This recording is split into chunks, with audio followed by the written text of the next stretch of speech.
It's finally here, the start of the Premier League season. And tonight, live on the Friday Night Football, it sees Brentford taking on the Arsenal in their first game in the Premier League. You may have heard me mention on yesterday's video the excitement levels weren't quite there yet, but we're here on match day and I'm starting to get that sense of anticipation waiting for kickoff against Brentford. My name's Wayne, welcome to the Wayne's World channel, and over the course of the season we'll be following the ups and probably many downs of the Arsenal season. Starting with tonight's game against Brentford, I'm going to be sharing with you guys my predicted starting 11 for the game. Also in this video I'll be talking about who I think our young player of the season will be, who our player of the season might be, where we'll finish in the league, and I'll predict Arsenal's top scorer for this season. As always, if you are enjoying the content, feel free to hit that like button down below and maybe consider subscribing if you're interested in more future videos such as this. Now that's all out of the way, grab a drink, make sure you're sitting comfortably, let's get into the predicted 11.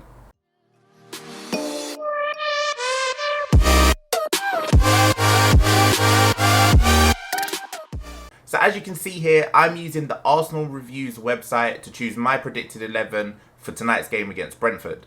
Now I'll leave a link in the description down below so that you can take part in this. Now throughout the duration of the season, the Arsenal Review are running a competition where your predicted 11 could win you cash money prizes. It's quite simple really, you choose your 1 to 11 throughout the season and each week you'll get points based on how right you are. There are prizes for monthly winners, end of the season, and it's up to £1,000 up for grabs. It's free to play, and as I said, down below I'll leave a link in the description, get involved, and you potentially could be one of the winners. So to get things started, obviously in goal, I'm going to choose Brentford. While I completely understand the need for a better goalkeeper long term, and we've seen links to the likes of Onana, we've seen the links to Ramsdale as a backup goalkeeper, I think Brentford gets a little bit more stick than he should as an Arsenal goalkeeper. He's certainly saved us more times than he's let us down over the past few years. And while I understand the need to upgrade him long term, I definitely think there are bigger problems in our starting 11 right now. So for me, until the situation changes, Brentford is our number one, and I can see that happening throughout the course of the season, injury permitting. Now moving on to left back, there's only one clear choice here, and that's Kieran Tierney. I wouldn't be surprised if by the end of the season we see Kieran Tierney with the captain's armband. This guy is so important to our attack. He's so important defensively as well. He just gets up and down the pitch and there's no doubt that fans absolutely love him. So Tierney is going to be one of my first names on the team sheet, I reckon, throughout the whole season. Centre-back, I mentioned on yesterday's video. At left centre-back, I'm going to go for Pablo Mari. I just think with Gabriel out, he's a better fit there in comparison to someone like Rob Holding. And next to him, there's no doubt we're going to see the Premier League debut of our new signing, Big Ben White. I know we haven't made very many signings, particularly for the first 11, but I'm so excited to have Ben White here. I think his contribution in terms of build-up, his passing ability, and the fact that he's a good defender as well, positioning-wise, is going to really help us throughout the course of this season. Now, at right back, obviously this is a little bit of a tricky one because Hector Bellerin is still at the club, but I think given the way he ended the last season, Callum Chambers deserves to go into this season starting as our right back. For me, I think Callum Chambers is a little bit better on the ball, and in terms of our build-up and progression, I trust him a little bit more in terms of that technical security. I still think, though, with the days coming towards the end of the transfer window, that right-back should be a position that we're prioritising. I'm not sure Callum Chambers is the answer long-term throughout the course of the season. Now, in midfield, unfortunately, Thomas Partey is starting the season off with an injury, but here we'll see Granit Xhaka start for sure. Now that it seems the confusion with regards to his future has been sorted and he's likely to sign a new contract, Granit Xhaka is probably going to be in our starting 11 for the majority of the season. Again, personally, I'd hope that centre midfield is a position that we're looking to improve on because I still think with Partey and Xhaka it's a little bit one-dimensional and a little bit flat, but I think Arteta trusts him and we'll see Xhaka in the starting lineup more often than not. And next to Granit Xhaka, I believe we're going to see another Premier League debut, but this time for Sambi Lokonga. For me, Lokonga's been one of the few shining lights during pre-season. He's always looking forward and willing to actually play those progressive passes, unlike, say, an El Neni. And 1v1, he's got that dribbling ability to get past other midfielders quite easily. Particularly in the Chelsea game when he came on, he made such a difference in terms of being able to dribble around a player, keep the ball, but not just always pass it backwards. And I think that's something we're definitely going to need against Brentford. So that so far for me is going to be our back six and goalkeeper. Let's move on to the front four.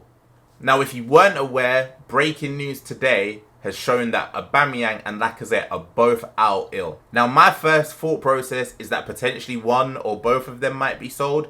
Given our troubles in front of goal last season, that wouldn't surprise me.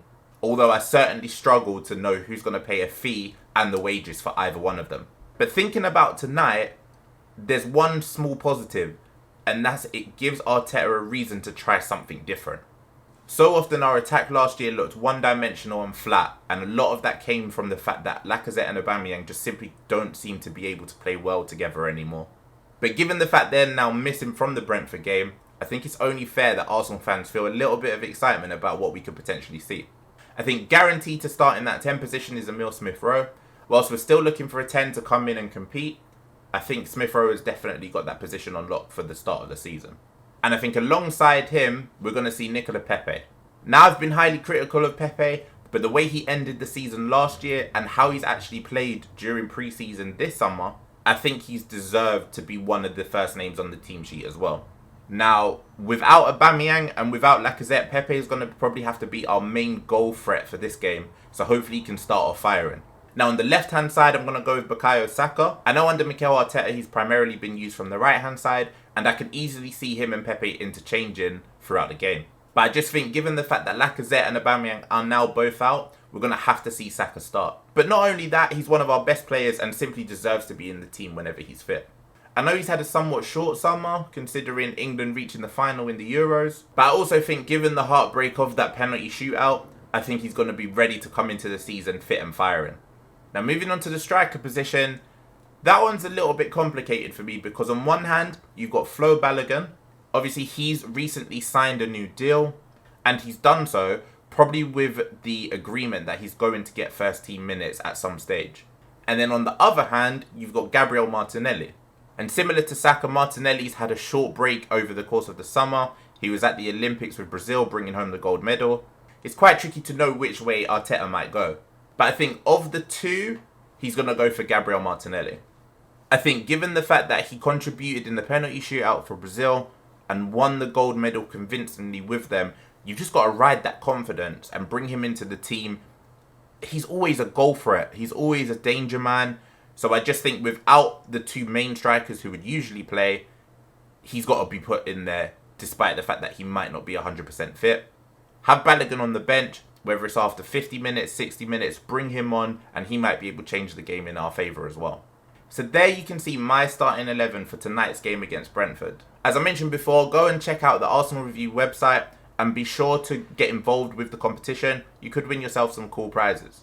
And be sure to let me know in the comments below what you think of my predicted 11.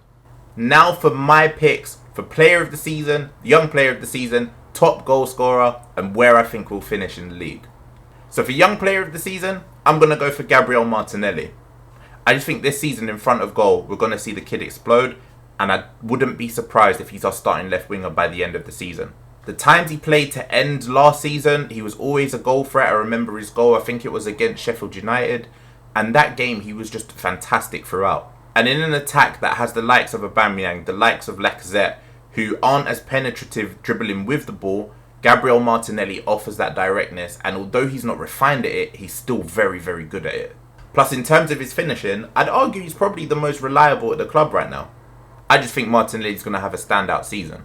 Now, I'm going to kill two birds with one stone because I think our top goal scorer and our player of the season is going to be the same guy, and that's Nicola Pepe. I just think right now he seems to have found his groove in terms of consistency. There were always slight issues about things like work rate, tracking back, but in front of goal, he's now developed a more clinical streak for Arsenal that we saw at Lille. He seems to finally be playing with that swagger that I thought we'd see the minute he came through the door. Everything is set up this season for Pepe and Martinelli to both have great seasons, especially in front of goal. And finally, for where I think we'll finish come the end of the season, unfortunately, I'm going to have to say 6th place. I definitely don't think this squad is good enough to challenge for top 4. Even considering the fact that we aren't in Europe this year, I just don't think we've got the level of depth or the level of quality to get into the top 4. However, I do think with the likes of West Ham in European competition and the fact that Tottenham are likely to lose Harry Kane before the end of the transfer window, that can give us a leg up above both of those teams.